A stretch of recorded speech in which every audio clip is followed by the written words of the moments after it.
ఎమ్మెల్యేలు పార్టీ మారిన ఆ 10 నియోజకవర్గాల్లో బీఆర్ఎస్ పరిస్థితి ఏంటి? గులాబీ పార్టీకి ఆ నియోజకవర్గంలో అభ్యర్థులు కరువయ్యారా? పార్టీ అగ్ర నాయకత్వం అక్కడ బలమైన లీడర్ల కోసం వెతుకుతోందా? హస్తం పార్టీలోకి జంప్ అయిన ఎమ్మెల్యేల నియోజకవర్గాల్లో బలపడే దిశగా కారు పార్టీ అడుగులేస్తోందా? ఇంతకీ ఆ నియోజకవర్గాల్లో బీఆర్ఎస్ ప్లాన్ ఏంటి?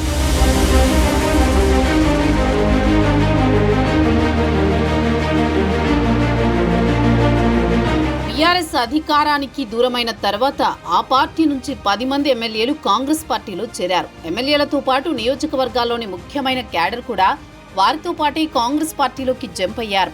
దీంతో ఎమ్మెల్యేలు పార్టీ వీడిన 10 నియోజకవర్గాల్లో గులాబీ పార్టీ బలం కోల్పోయింది. దీంతో ఆ నియోజకవర్గాల్లో మళ్లీ బలం పుంజుకునేలా వ్యూహరచన చేస్తోంది బీఆర్ఎస్.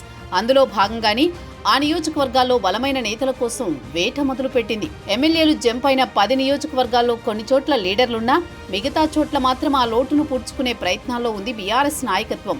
ప్రజల్లో పరపతి, ఆర్థికంగా బలంగా ఉండి ఎమ్మెల్యేలకు సమఉజ్జీలుగా నిలిచి ఢీకొట్టే నేతల కోసం కసరత్తు చేస్తోంది. పార్టీలో బలమైన నేతలను లేదంటే ఇతర పార్టీల నుంచి వచ్చిన వాళ్లను ఎంకరేజ్ చేయాలనే ఆలోచనతో ఉంది బీఆర్ఎస్ అధిష్టానం.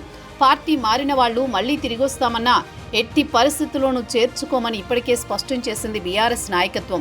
అందుకే పార్టీ మారిన ఎమ్మెల్యేల నియోజకవర్గాల్లో నాయకత్వాన్ని బలోపేతం చేసే పనిలో పడింది.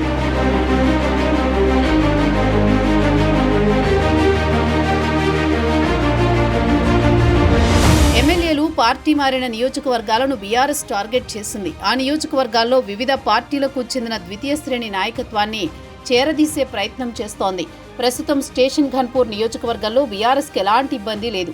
అక్కడ తాటికొండ రాజయ్య లాంటి బలమైన నాయకుడున్నారు. ఆయన నాయకత్వంలో కాంగ్రెస్ పార్టీ నేతలు, మాజీ జెడ్పీటీసీ, ఇతర మాజీ ప్రజాప్రతినిధులు, కార్యకర్తలు గులాబీ కండువాలు కప్పుకున్నారు. చేవెళ్ల నియోజకవర్గంపై కూడా బీఆర్ఎస్ ఫోకస్ పెట్టింది. ఎమ్మెల్యే కాళీ యాదయ్య పార్టీ మారిన తర్వాత చేవెళ్లలో పార్టీకి సరైన అభ్యర్థి కరువయ్యారు. ప్రస్తుత మాజీ మంత్రి సబితా ఇంద్రారెడ్డి అక్కడ పెద్ద దిక్కుగా ఉన్నారు. చేవెళ్లపై దృష్టి సారించిన సబిత పలువురు కాంగ్రెస్ నేతలను పార్టీలోకి తీసుకొచ్చారు.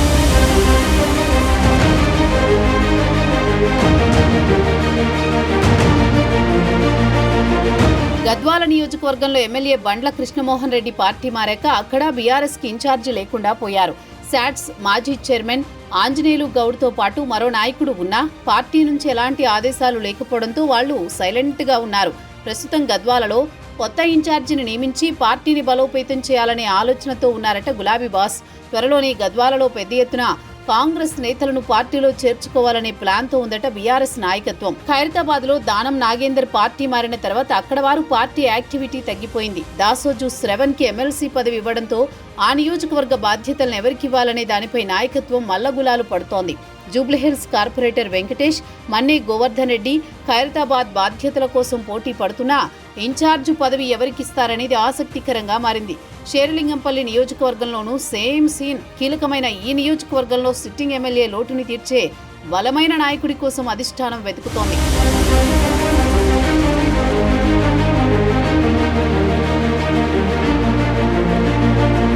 భద్రాచలం నియోజకవర్గంలో ఎమ్మెల్యే తెల్లం వెంకట్రావు పార్టీ మారాక అక్కడ పార్టీ బాధ్యతలను చూసేవారెవరూ లేరు. ఇప్పుడు ఆ ఎస్టీ రిజర్వ్డ్ నియోజకవర్గంలో ఇన్ఛార్జి కోసం వెతుకులాట ప్రారంభించింది బీఆర్ఎస్. రాజేంద్రనగర్లో ఎమ్మెల్యే ప్రకాష్ గౌడ్ పార్టీ మారినా అక్కడ బీఆర్ఎస్కి ఎలాంటి ఇబ్బంది లేదు. మాజీ మంత్రి సబితా ఇంద్రారెడ్డి కుమారుడు కార్తీక్ రెడ్డి రాజేంద్రనగర్లో యాక్టివ్గా ఉన్నారు. ఇప్పటికే కేటీఆర్ ఆయన అభ్యర్థిత్వాన్ని ఖరారు కూడా చేశారు. ఇక పటాన్చెరులో గూడెం మహిపాల్ రెడ్డి బీఆర్ఎస్ ని వీడాక అక్కడ పార్టీని భుజాన వేసుకుని మోసేవారెవరూ కనిపించడం లేదు. కార్పొరేటర్ సింధు ఆదర్శ్ రెడ్డి మాత్రమే పార్టీ కార్యక్రమాలు నిర్వహిస్తున్నారు. త్వరలోనే స్థానిక సంస్థల ఎన్నికలు రానున్నాయి. దీంతో ఎమ్మెల్యేలు పార్టీ ఫిరాయించిన 10 నియోజకవర్గాల్లో ఇన్ఛార్జీలను నియమించి పార్టీని బలోపేతం చేయాలని భావిస్తున్నారు గులాబీ బాస్ కేసీఆర్. ఆ నియోజకవర్గాల్లో ప్రత్యామ్నాయ నాయకత్వంపై సీరియస్గా దృష్టి పెట్టారు. మరి ఆ నియోజకవర్గాల్లో సిట్టింగులతో సరితూగే బలమైన అభ్యర్థులు దొరుకుతారో లేదో త్వరలోనే తేలనుంది.